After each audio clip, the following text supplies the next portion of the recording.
Bom dia, pessoal. É um prazer estar aqui novamente com vocês. Aqui quem fala é a professora Isabela, de História 2.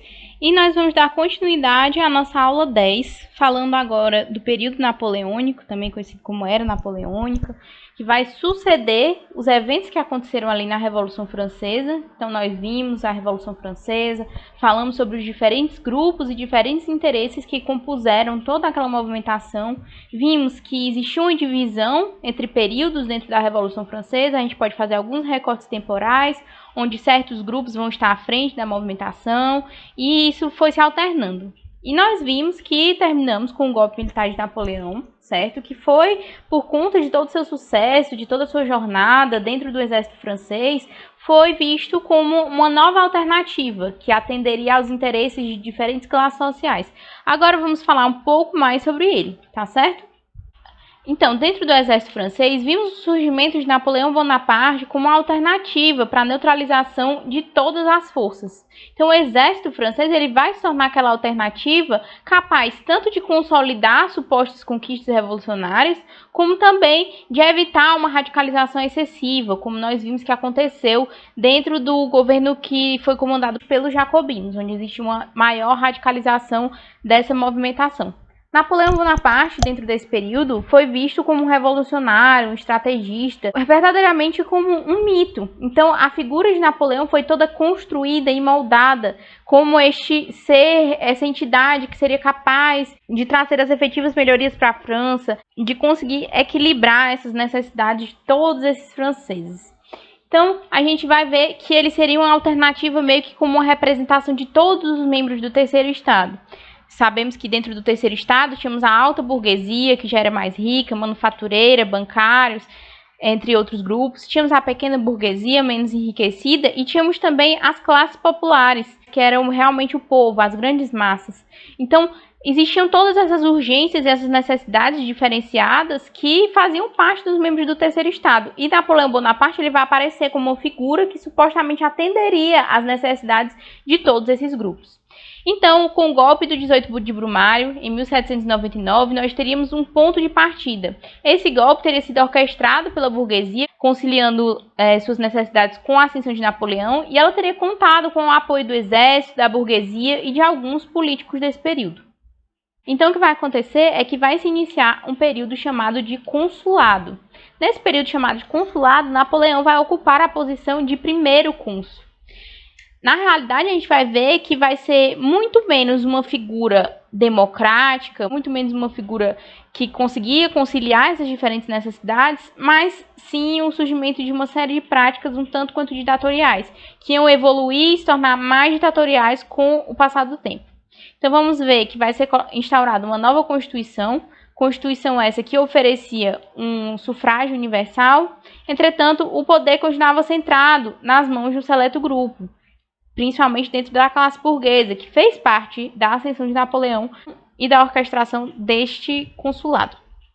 Então, Napoleão ele vai tentar ter um aspecto de versatilidade, ele vai tentar sempre agradar com sua imagem, com suas ações, diversos grupos ao mesmo tempo. Então, esse período do consulado, ele vai ser um período onde Napoleão vai principalmente reunir aliados, reunir forças por diferentes frentes, para poder conseguir concretizar a sua segunda fase, que vamos falar mais a seguir. Então, ele tentava manter essa espécie de imagem populista, ele realizava alguns plebiscitos com o objetivo de passar a ideia de que ele estava consultando diferentes pessoas, mas na realidade a gente tinha um legislativo que não elaborava ou votava projetos de leis, e na realidade as leis elas ficavam vinculadas à vontade de um conselho de estado, que ficaria sob o controle do primeiro cônsul, ou seja, Napoleão Bonaparte. Então, nesse período, vamos ver uma série de aprovações de ações, de atos, vamos ver a abolição de poderes aristocráticos, vamos ser instaurada uma espécie de meritocracia, sabendo que dentro dessa ideia de meritocracia, quem mais ia se favorecer seria essa burguesia comercial em ascensão, que era a favor da sua propriedade privada, que era a favor do seu livre desenvolvimento comercial. Então, era uma questão mais de contestação daqueles privilégios, para sedimentar a contestação daqueles privilégios do antigo regime, e sedimentar as vitórias, né, as possibilidades para essa classe burguesa em ascensão. Então, a gente vai ter a extinção de isenção tributária do clero e da nobreza, que vão começar a pagar impostos. Isso vai servir para auxiliar na questão da crise financeira. Então, com esse pagamento de impostos por parte desse clero dessa nobreza, vai ter uma melhora daquela crise francesa que vinha acontecendo por conta da inflação e tudo. Uma ampla reforma do ensino vai ser instaurada, vai ser estimulado o ensino na forma de escolas militares, diversas escolas, e uma reforma jurídica também vai ser realizada. Um dos grandes feitos, talvez o mais importante, mais conhecido feito de Napoleão, teria sido a implementação do Código Civil, em 1810. Código esse de extrema importância, que teria como características umas bases iluministas. Então, esse código ele está diretamente vinculado ao atendimento dos interesses burgueses, tendo como características o individualismo, a isonomia de aplicação, ou seja, regras que seriam aplicadas igualmente para todos os cidadãos, e colocaria fim aos privilégios do antigo regime, contestando todos aqueles privilégios de nobreza, de clero, da monarquia, e favoreceria também a questão da propriedade privada. Então, conseguimos observar que realmente é voltado para o interesse dessa classe burguesa em ascensão, dessa classe burguesa que pretende ascender comercialmente, certo? Que precisava dessas oportunidades e que precisava do fim dos privilégios do antigo regime para possibilitar isso. Além disso, a gente vai ver que ele vai, justamente nessa tentativa de passar uma imagem mais conciliadora, ele vai reunir membros das mais diversas tendências, dividindo o poder com 2 outros cônsules. Ele também vai fazer uma reconciliação com a Igreja Católica, não no sentido de conceder os mesmos privilégios que a Igreja Católica tinha durante o antigo regime, mas muito mais de garantir uma influência ideológica sobre os cidadãos e sobre demais membros da Igreja. Então, ele não queria ser mal visto e não queria ser visto como um membro opositor da Igreja Católica, mas ele continuava cerceando aqueles privilégios que existiram anteriormente, dos quais a Igreja Católica gozava. Então, o objetivo dele era não ser inimigo declarado da Igreja Católica, como aconteceu durante a Revolução Francesa, durante seus períodos mais radicais. Ele vai também manter a liberdade de expressão religiosa, que foi uma característica também dos períodos mais populares, né? A liberdade de crença, a liberdade de credo, que ocorreu nos períodos mais radicais da Revolução Francesa. Então, ele vai manter isso. Então, a gente observa que existe uma mistura de ações que vão beneficiar a aristocracia nobiliarcária e clerical com ações mais radicais, sempre nessa tentativa de chamar, né, de conquistar mais apoiadores. Ele também vai realizar uma reforma administrativa e financeira com a criação do Banco da França, e ele vai fazer uma tentativa de se equiparar com a Inglaterra. A Inglaterra estava muito favorecida dentro desse contexto de revolução industrial e tinha conquistado inúmeros mercados consumidores. Então, nesse aspecto particularmente, a França ela ainda se encontrava atrasada com relação à Inglaterra. Ela não tinha esse desenvolvimento e as bases necessárias para o desenvolvimento industrial como vinha acontecendo na Inglaterra com a Revolução Industrial. Então, durante o período do consulado também vai ser dado continuidade àquela espécie de reforma agrária, aquela redivisão de terras que foi observada durante a Revolução Francesa, durante o período dos jacobinos, também tínhamos conversado sobre isso, e foi, como eu comentei, um período de conquista, onde ele tentava conquistar diferentes frentes de apoio, uma multiplicidade de apoios, para poder fortalecer sua base de apoiadores, certo? E poder prosseguir para a sua próxima etapa, que seria uma etapa de conquista, uma etapa onde ele tentaria fazer uma expansão para o restante da Europa. Então, em 1804, a gente vai ter início a uma nova fase, a fase imperial, com o estabelecimento de uma monarquia imperial. Vai ser feito um plebiscito para a aprovação dessa monarquia imperial e vai ser uma vitória expressiva dessa forma de governo, e ele vai ser coroado na Catedral de Notre Dame. Rompendo com as regras, ele mesmo vai se autocoroar. Aqui nessa imagem não dá para ver muito bem porque ela ficou um pouco menor, mas Napoleão Bonaparte vai se autocoroar, mostrando, por um lado, essa conciliação com a Igreja Católica, né, e por estar sendo coroado em Notre Dame, mas, por outro lado, ele mostrava que ele estava no comando, e não mais a Igreja, como teria acontecido no antigo regime. Então, vai ter início a ideia do sonho de uma grande França, um ideal militar expansionista, onde essas estruturas de poder elas seriam levadas para demais nações da Europa. E a gente já vai observar uma mudança no aspecto, certo? Então, uma forte oposição à Inglaterra vai se iniciar nesse período, principalmente por conta da propaganda. Já falamos do papel da propaganda dentro da Revolução Francesa e de como ela era capaz de insuflar os humores do povo e de fortalecer determinadas opiniões em detrimento de outras. E a França ela vai adotar essa postura de país libertador, que iria levar a libertação da opressão do antigo regime para as demais nações da Europa. Então, esse caráter, essa ideia de França como esse país que estaria ali levando libertação, ele vai se tornar muito forte. Na via terrestre, a gente vai ver surgir o mito da invencibilidade napoleônica. Isso porque o seu exército era altamente bem treinado, era habilidoso, tinha grande estratégia. Então, pela via terrestre, vamos ver uma série de vitórias e de conquistas por parte desse exército francês. Já na via marítima, a gente tinha uma grande inferioridade francesa com relação à infraestrutura naval inglesa, que era extremamente bem desenvolvida. Inclusive, vão existir uma série de derrotas por conta dessa superioridade inglesa na via marítima. E a gente também vai ver que vai surgir uma problemática por conta do fluxo de capitais. Então, a França, essa burguesia francesa, ela ainda tinha, como eu comentei, um desenvolvimento industrial ainda menor com relação ao desenvolvimento industrial inglês. Então, ela vai ter uma menor capacidade de produção e uma menor capacidade de atender às necessidades desse continente europeu. Além disso, ela vai ter menos mercados consumidores do que a Inglaterra, que já tinha essa produção industrial mais consolidada, direcionando essa sua produção. Então, a ideia de Napoleão vai ser a implementação de um bloqueio continental em 1806. E o que seria esse bloqueio continental? Seria uma ameaça de guerra a toda nação que mantivesse comércio com a Inglaterra. Ela vai tentar estabelecer um embargo econômico, bloquear, impedir que a Inglaterra continuasse escoando essa sua produção industrial para outras nações europeias. Sendo que isso tornou uma grande problemática, uma verdadeira contradição, porque os investimentos franceses do período, inclusive da burguesia, estavam voltados para a guerra, para esses esforços de guerra, para poder financiar esse exército, e eram reduzidos os recursos para a indústria, que já era menos desenvolvida que a indústria inglesa. Então ela tinha pouco a oferecer a essas demais nações. Ela não tinha como suprir essas necessidades dessas demais nações, como a Inglaterra vinha fazendo. Realmente, a única coisa que Napoleão oferecia seria o sanamento, ou seja, o fim das dívidas que essas demais nações tivessem para com a Inglaterra. Então, isso vai trazer um grande desequilíbrio para o continente europeu. Os investimentos eles vão ser voltados para o processo de guerra e a Inglaterra ela vai se ver prejudicada dentro desse contexto, com essa implementação desse bloqueio continental e com esse prejuízo à sua comercialização desses bens industriais que vinham sendo produzidos.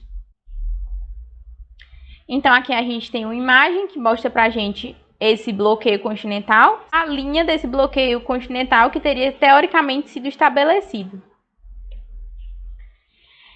Então, qual vai ser a alternativa que a Inglaterra vai lançar a mão para não se ver tão prejudicada com esse bloqueio continental? A gente vai ver uma tentativa da Inglaterra de escoar sua produção para o continente americano, apesar, da existência do vínculo entre as metrópoles europeias e o continente americano.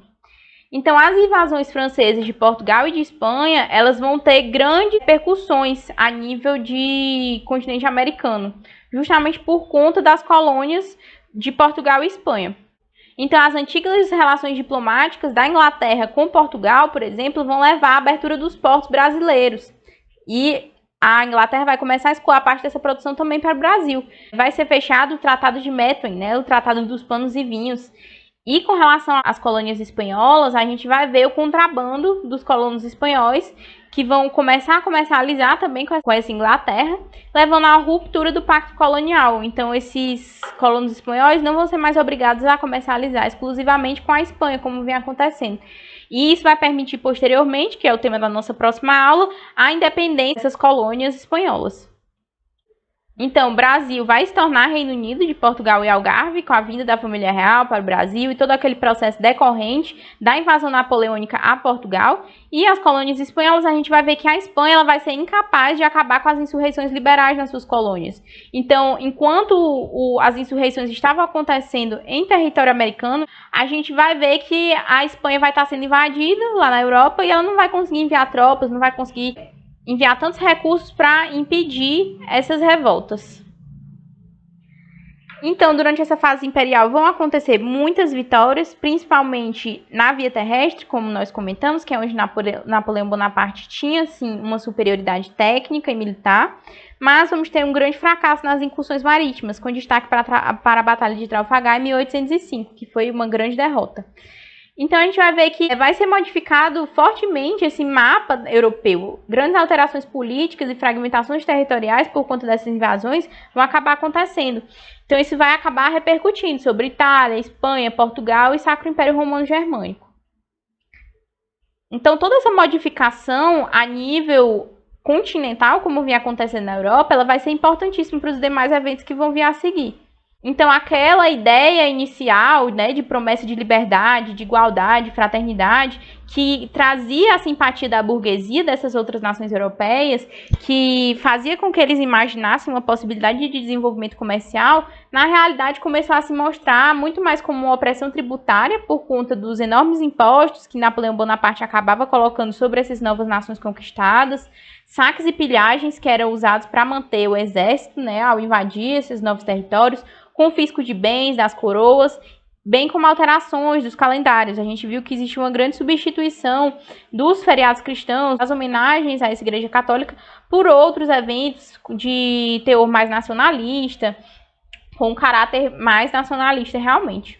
E vão surgir uma série de insurreições contra a França, justamente por conta desse novo caráter que agora essas nações dominadas estavam percebendo que era a grande realidade. Vão florescer sentimentos nacionalistas dentro dessas nações conquistadas. E elas vão começar a se opor e começar a guerrear contra essa França invasora. A Rússia, ela inicialmente se mostrou neutra, porque mantinha algumas relações comerciais com Napoleão Bonaparte, mas ela vai romper esse bloqueio continental justamente por observar essa possibilidade de contestação do antigo regime nas ações de Napoleão e também dessa política imperialista que Napoleão Bonaparte vinha tomando.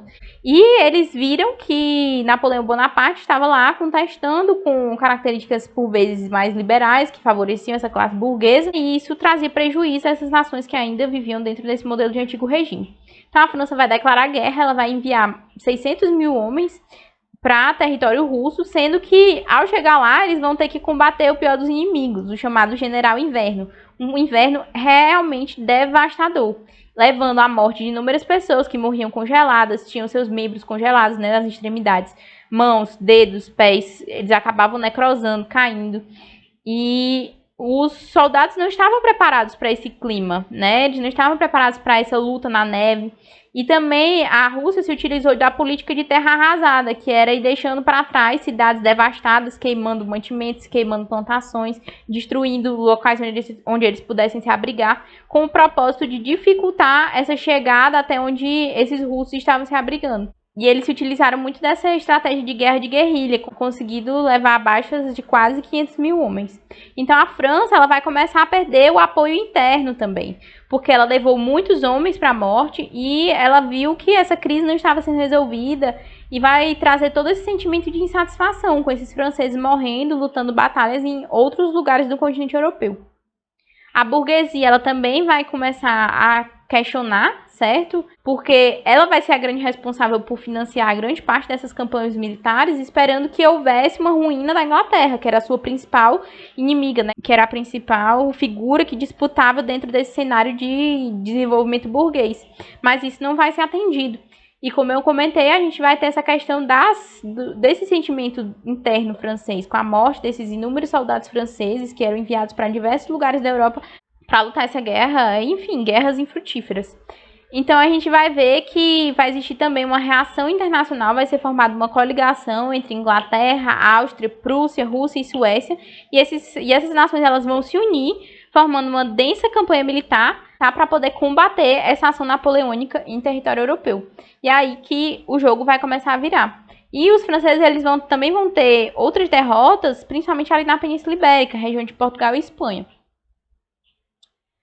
Então, após essas derrotas, após a Batalha de Leipzig em 1813, Napoleão ele vai ser obrigado a assinar o Tratado de Fontainebleau, que é onde ele vai abdicar do poder e ele vai ser direcionado a morar agora na ilha de Elba, onde ele vai ficar recebendo uma pensão e ficaria ali vivendo sem interferir nos rumos do governo francês. E a gente vai ver a restituição da família Bourbon, né? Luís XVIII viria a assumir o trono agora, ele seria irmão do rei decapitado, Luís XVI, e ele viria a assumir o governo francês. Então vai se iniciar um novo período chamado Governo dos 100 Dias, porque Napoleão vai fugir desse exílio.